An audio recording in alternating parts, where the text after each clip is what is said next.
Hello student, आज की इस वीडियो में आप लोगों को गद्यांशों में से दिए गए प्रश्नों का उत्तर लिखना पूरा अच्छे तरीके से बताऊंगा।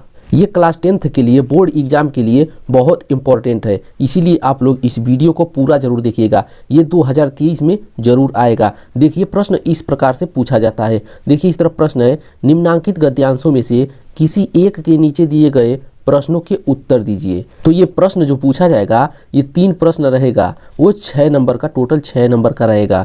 आप लोग एक प्रश्न कर दे रहे हैं तो आप लोगों को 6 नंबर मिल जाएगा। देखिए प्रश्न इसी तरह दे दिया रहेगा गद्यांश, और देखिए इसके नीचे 3 क्वेश्चन इस प्रकार से दे दिया रहेगा।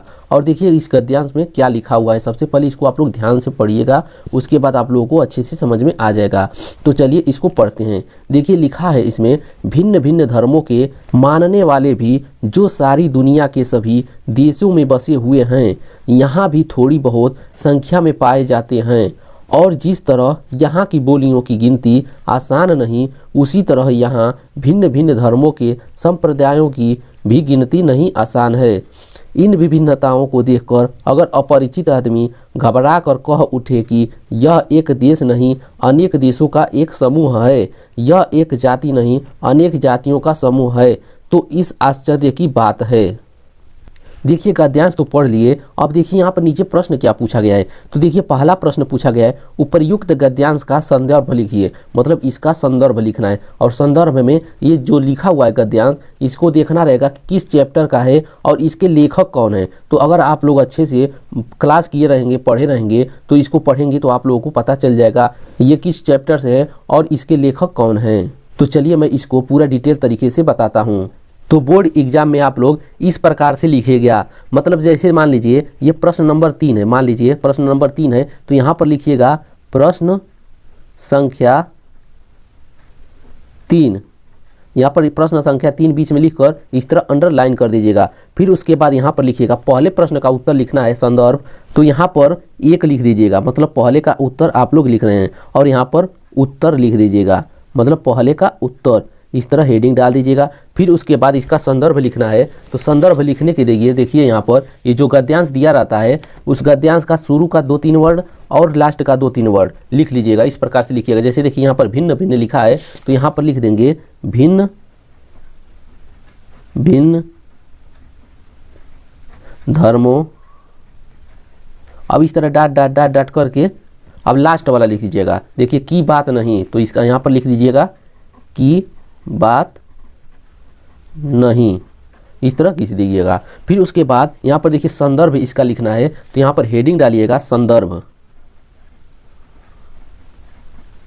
संदर्भ हेडिंग डालिएगा इस तरह। फिर उसके बाद यहाँ पर इस गद्यांश का पता लगाना रहेगा कि ये किस चैप्टर से है और इसके लेखक कौन है। तो ये जो गद्यांश है वो भारतीय संस्कृति नामक चैप्टर से है, और इसके लेखक डॉक्टर राजेंद्र प्रसाद जी हैं। तो इसको इस प्रकार से बना ठहरा कर लिखेंगे गद्यांश को, मतलब संदर्भ को, कि प्रस्तुत गद्यांश, ब्लू पेन से लिखिएगा। यहाँ पर ब्लू पेन ले लेते हैं, उसके बाद लिखते हैं। तो यहाँ पर लिखिएगा प्रस्तुत गद्यांश, प्रस्तुत गद्यांश हमारी पाठ्य पुस्तक हिंदी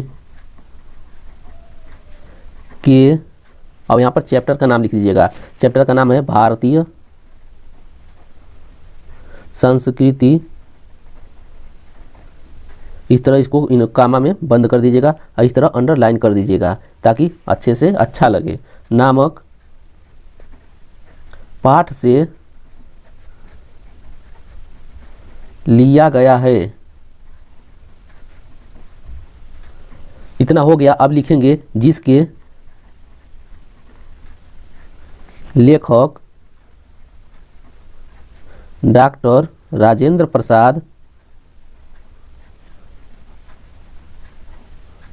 इस तरह इन्वर्टेड कामा में इसको भी बंद कर देंगे। फिर उसके बाद इसको अंडरलाइन कर देंगे, जी हैं। अब इतना हो जाने के बाद अब चैप्टर में जो दिया रहेगा उसके बारे में लिखेंगे। तो लिखेंगे प्रस्तुत पाठ में लेखक ने भारतीय संस्कृति की विशिष्टताओं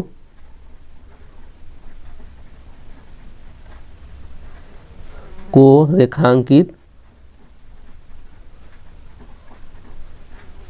किया है।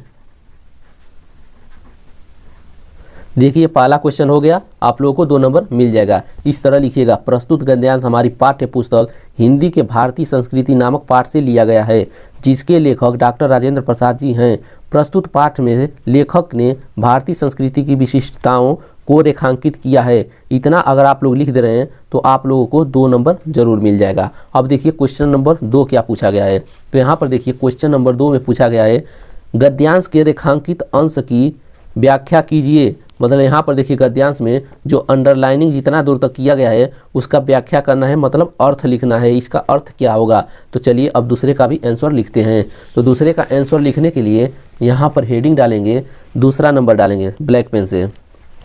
यहाँ पर ब्लैक पेन से दूसरा नंबर डालेंगे, दूसरा का उत्तर, उत्तर लिखकर फिर उसके बाद हेडिंग डालेंगे रेखांकित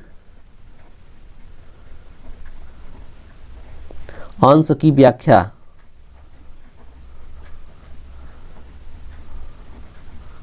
इस तरह हेडिंग डालेंगे। तो देखिए यहाँ पर रेखांकित अंश क्या लिखा हुआ है। तो यहाँ पर लिखा है, भिन्न भिन्न धर्मों के मानने वाले भी जो सारी दुनिया के सभी देशों में बसे हुए हैं, यहाँ भी थोड़ी बहुत संख्या पाए जाते हैं। यहाँ तक इसका अर्थ लिखना है। तो इसका अर्थ होगा, इस संसार में अनेक, ब्लू पेन से लिखेंगे, इस संसार में अनेक धर्मावलंबी हैं। विभिन्न धर्मों के मानने वाले समस्त संसार के सभी देशों में बसे हुए हैं। हमारे देश में भी न्यूनाधिक संख्या में सभी धर्मों के लोग निवास करते हैं। इतना लिख देंगे। यहाँ पर देखिए रेखांकित अंश का व्याख्या हो गया। इतना लिख दिए, 2 नंबर यहाँ पर भी मिल जाएगा। 2 नंबर ये, 2 नंबर ये, 4 नंबर का हो गया। अब तीसरा प्रश्न देखिए क्या पूछा गया है। तो यहाँ पर देखिए तीसरा प्रश्न है, अनेक देशों और अनेक जातियों का समूह कौन किसे क्यों कहेगा। इसका आंसर लिखते हैं। इसका आंसर क्या होगा, इसी में से ढूंढेंगे और इसका आंसर लिखेंगे। तो चलिए इसका आंसर भी लिखते हैं। तो इस तरह 3 नंबर डालेंगे और उत्तर हेडिंग डालेंगे, फिर उसके बाद तीसरे का उत्तर लिखेंगे। तो तीसरे का उत्तर होगा, कोई अपरिचित व्यक्ति असमंजस में घबराकर भारत को अनेक जातियों का समूह कह देगा। यही उसका आंसर हो जाएगा। इतना छोटा सा लिखेंगे, 2 नंबर पक्का मिल जाएगा। यहाँ पर देखिए 3 क्वेश्चन हो गया, तीनों 2-2 नंबर का था, 6 नंबर पक्का मिल जाएगा आप लोगों को। अगर इस प्रकार से आप लोग लिखते हैं, आप लोगों का हैंड राइटिंग सुंदर है, तो और नंबर आप लोग अच्छे से पा जाएंगे। तो इस वीडियो को आप लोग लाइक जरूर कर दीजिएगा, क्योंकि ये वीडियो बनाने में बहुत मेहनत लगता है, लिखने में, समझने में, आप लोग को समझाने में बहुत मेहनत लगता है। इसीलिए बस आप लोग लाइक कर दीजिएगा और आप लोगों से कुछ नहीं चाहिए। तो आज के लिए बस इतना ही, मिलते हैं नेक्स्ट वीडियो में। धन्यवाद।